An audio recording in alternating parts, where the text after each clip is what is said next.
Todos mueren, excepto yo. No sé exactamente cuándo empezó a parecerme que todo a mi alrededor moría en cámara lenta. Mi madre se fue una noche sin aviso, el médico dijo infarto en voz baja y me miró con esa pena que no consuela. Luego murió Julian, mi amigo de la universidad, el que siempre me llamaba a las 3 de la mañana para hablar de cualquier estupidez. Lo encontraron en su departamento, tirado en la cocina, y la policía dijo accidente.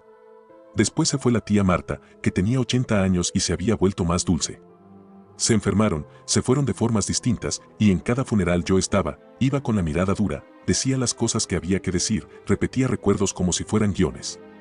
Entre velas y flores, mantuve la misma sensación pegada a la garganta, que algo me observaba desde la sombra y me decía que no me responsabilizara, que si lo pensaba demasiado explotaría. Y aún así, cada vez que miraba sus manos, sus rostros helados, quería tocar, quería asegurarme de que eran reales. Me aferraba a los gestos simples, la forma en que mi madre se cruzaba de brazos cuando estaba incómoda, la risita que Tomás hacía en las fotos, las uñas manchadas de tierra de la tía Marta. Esas pequeñas pruebas parecían anclar la realidad y, sin embargo, en cuanto salía de los velorios volvía la misma pregunta pegajosa: ¿por qué yo sigo aquí? Al principio intenté racionalizarlo: estrés, depresión, una coincidencia estadística absurda. Hablé con amigos, con gente del trabajo, fui al médico y me hicieron un montón de pruebas que salieron normales, menos mi sueño, que estaba hecho trizas. Dormía poco, me levantaba con agujeros de tiempo en la memoria, a veces 1 hora, otras 3, y me decía a mí mismo que estaba cansado, que cualquier cabeza bien agotada tiene lagunas. Compré cámaras para la casa porque ya no confiaba ni en mis recuerdos, quería una prueba objetiva, algo que me devolviera minutos completos sin adornos. Instalé una en la sala, otra en el pasillo y una en la cocina. Tenía la sensación de que si podía grabarme, el archivo me diría quién era realmente cuando yo no me veía. Las grabaciones, al principio, eran solo ruido y nada más. Yo, a la 1 de la mañana, levantándome para beber agua, a las 3, la televisión encendida por alguna razón. Pero había momentos en los que la cámara mostraba cosas que no podía explicar, una sombra en el borde del marco que no coincidía con nada que yo supiera, un sonido de pasos silenciosos en la madrugada aunque la casa estaba sellada. Lo anoté todo en un cuaderno que siempre llevé encima, como si observar continuamente pudiera formar una cadena que me sostuviera. En esa libreta cabían sospechas, nombres, fechas, una lista de gente que había muerto junto a la palabra coincidencia tachada una y otra vez. Los hechos se volvieron más crueles cuando la gente a la que quería dejó de morir de formas limpias y empezó a sufrir. No hablo solo de enfermedades, hablo de llamadas que terminaban con un ruido que todavía puedo escuchar si cierro los ojos, de mensajes de voz con respiraciones que no eran de la persona que yo llamaba, de cámaras de seguridad que captaron figuras que pasaban por delante de ventanas y, lo peor, de cartas. Recibí una carta anónima en el buzón con una foto mía frente a la casa de mi hermano, tomada de noche, y la letra decía no mires cuando no estás, y la carta olía a algo húmedo y metálico que no supe identificar. Empecé a evitar lugares donde solía pasar tiempo con ellos, quería que la distancia los protegiera o al menos que me separara de las sombras. Pero la muerte es una casa con muchas puertas, entra por la ventana distraída, por la cena compartida, por el beso en la frente que sigue a un llanto. Miraba las noticias buscando explicaciones, veía reportajes de cosas raras, epidemias rarísimas, a veces incluso supuestas sectas o experimentos que nunca tenían nombres propios. No quería creer en lo sobrenatural, así que me agarré a la idea de que había otra persona que hacía esto. Pensé en un asesino en serie, en alguien que me odiaba sin que yo lo supiera, en una conspiración mojada y teatral. Avisé a la policía más de una vez, me miraron con compasión bordeando el escepticismo. Si crees que los estás siguiendo, te podemos poner protección, me dijeron, y yo asentí, pero cada vez que la policía estaba cerca, el teléfono de alguien sonaba y yo no lograba llegar a tiempo para evitar la tragedia. Lo que me partió por dentro no fue solo la ausencia de ellos, sino la forma en que me quedé con las cosas que nadie reclamó. Empecé a encontrar pertenencias suyas en mi casa, un pañuelo que era de la mamá de Ana, una taza de café con la mancha que solo Tomás sabía hacer, objetos que aparecían en mi cocina como si se hubieran teletransportado. No los guardé por maldad, sino por miedo, si atesoraba sus cosas podía creer que estaban en algún lugar, que no se habían evaporado. Al mismo tiempo me llegó un paquete con fotos impresas, retratos míos en la cama de un hospital, con los ojos abiertos y sin vida, pese a que yo estaba escribiendo esas fotos en mi cuarto la noche anterior. Las fotos tenían en los bordes letras que no reconocía y que miré con atención hasta que supe que eran mi letra, pero con una caligrafía temblorosa que no era la mía. Fue entonces cuando la verdad empezó a deslizarse por mis dedos como aceite. Alguien, o algo, usaba mis manos y después devolvía las cosas a su lugar. Empecé a notar pequeñas heridas en mí que no tenían explicación, una rasgadura en la palma, un corte en la muñeca, la manga de mi camisa manchada sin saber cuándo. Cada vez que alguien moría, yo encontraba un rastro mínimo en mi ropa o en mi piel, como si algo quisiera marcarme por su trabajo. El miedo me volvió introspectivo hasta la náusea. Empecé a grabar mi propia voz, a decir hora por hora lo que hacía, a grabar al dormir con el micrófono pegado al pecho. En las grabaciones de mis sueños se escuchaba un murmullo que parecía repetir una frase en la que nunca pude entender todas las palabras, algo como salvarlos o librarlos. Cuando revisaba más tarde, había pausas largas, respirar hondo, y luego un susurro que imitaba mi voz. Un día, revisando viejos mensajes, encontré un audio mío con una voz diferente, más baja, más segura, canturreando con calma un nombre. No era la voz de un demonio teatral, era la voz de alguien que se conoce bien pero que, por alguna razón, trabaja en otra hora. Empecé a pasarme horas frente al espejo intentando recordar cuando había dicho esas cosas. Tenía la sensación de que mi mente era una casa con cuartos cerrados y que alguien abría y cerraba puertas sin avisar. Hice exámenes psicológicos, el doctor me habló de despersonalización, de trastornos del sueño, de episodios de sonambulismo, de estados de disociación provocados por el trauma. Todas palabras técnicas que me dejaban frío. No hay pruebas de que hayas actuado con intención, me dijo en una de las visitas, pero sí hay fragmentos que indican episodios en los que tu control se diluye. Eso fue poco consuelo. Me dio la sensación de que su explicación era un vidrio que no terminaba de cubrir el abismo que empezaba a abrirse debajo de mis pies. Mientras mi vida se desmoronaba, la ciudad parecía habituarse a las noticias. Al principio, los periódicos ponían mi nombre en titulares que imitaban preguntas, casualidad macabra, luego dejaron de mencionarme.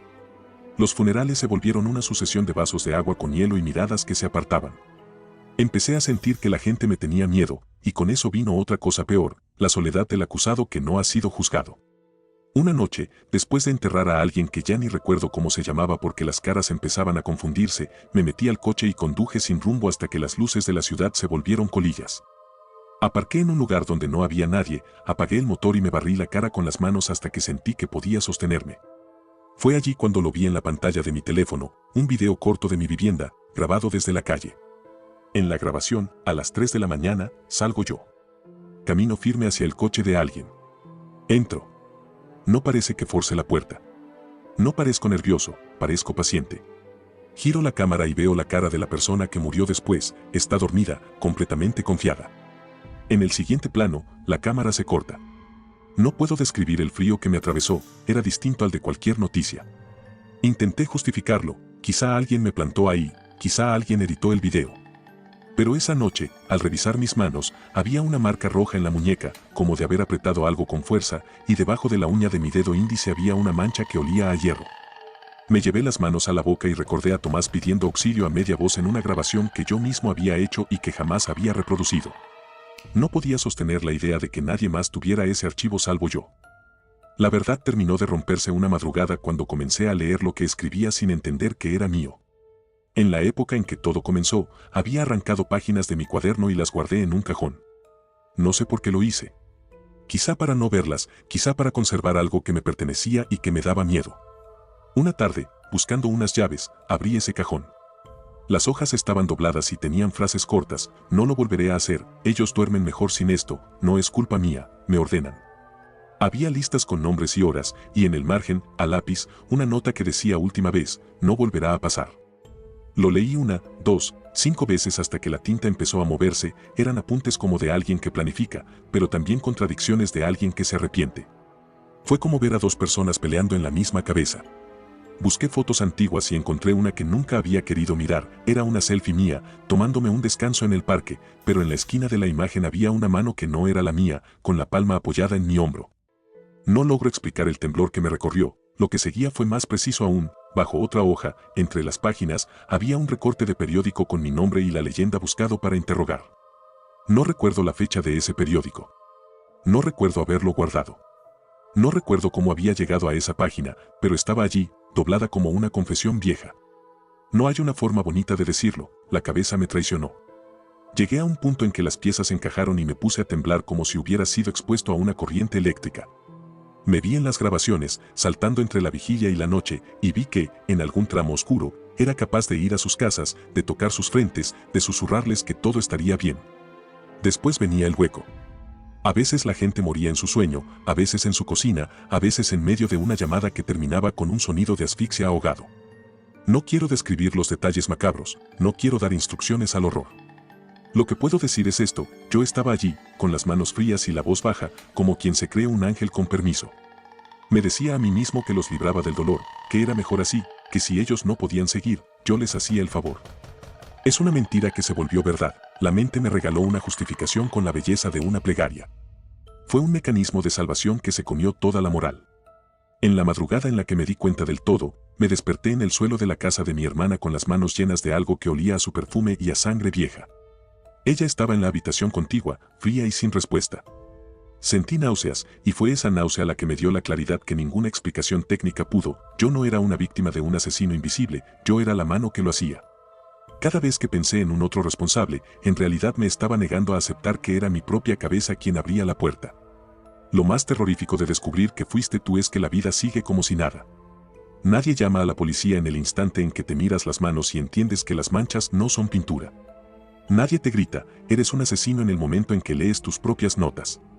Al contrario, la vida es tediosa, hay papeles que llenar, gente que preguntar, ceremonias que soportar. Lo que hice fue juntarme con una paciencia feroz para dejar que el mundo siguiera creyendo lo que quisiera creer. Enterré, cubrí, cambié cosas en los sitios exactos para que pareciera que jamás había estado allí. Aprendí a manipular los tiempos, llevé flores a funerarias donde nadie me preguntó por qué, dejé cartas anónimas para que la policía creyera que existía una mente externa. Era como si fuera un actor en mi propia tragedia, y la trama exigía que la obra continuara hasta el final del acto. Pero la culpa no se lava con trucos, y la culpa se mete en la cabeza como agua oscura que empapa todo. Soñaba con sus manos buscando la mía desde dentro de la tierra, con sus voces que ahora me hablaban en susurros acusadores cuando la noche era más quieta. Traté de buscar ayuda de nuevo, pero la gente se había cansado, me miraban con una mezcla de lástima y miedo, algunos amigos dejaron de contestar, otros pasaban de largo. Esa soledad fue otra forma de muerte cotidiana, morir entre los que aún respiran. Al final, lo que queda es la confesión, y confesar es algo que hago ahora, mientras escribo y mientras mis dedos tiemblan. No espero absolución. No creo que merezca palabras amables. Solo quiero que se sepa la verdad, como quien deja un último mensaje en una casa que pronto será demolida. Vinieron, vivieron, se fueron, y yo estuve allí cuando cerraron los ojos. Me veo a mí mismo en fragmentos, como fotos viejas, un yo amable al mediodía, otro que se despierta a medianoche con la cabeza llena de órdenes. Me doy cuenta de que hay momentos en los que me sentí poderoso, no de un modo orgulloso, sino con una certeza aterradora de que podía evitar el dolor de quienes amaba. Esa certeza me convirtió en verdugo. Hoy me siento desnudo ante el espejo. Miro mis manos y las reconozco como las que alguna vez sostuvieron una cuchara, un libro, un teléfono, y también como las que tomaron bocanadas finales de gente que sonreía al dormir. He pensado en entregarme, en ir a la policía y dejar que me lleven. He imaginado 1000 veces la escena, la luz fría de una comisaría, el sonido de las esposas, el aire que entra corto. Pero hace meses que mi voluntad es una cuerda floja, a ratos tengo la firme intención de confesar y al minuto siguiente organizo mentalmente cómo aún puedo ocultar esa parte mía que hace lo imposible por creer que no existe. No sé si esto es una carta de despedida o una llamada de auxilio. Quizá ambas. Si alguien lee esto y piensa que busco justificaciones, se equivoca. Cada palabra que sale de mi boca es una piedra que me aplasta. He aprendido que la mente humana tiene rincones donde se refugian monstruos pequeños y comunes, rabia mal digerida, compasión llevada al extremo, miedo que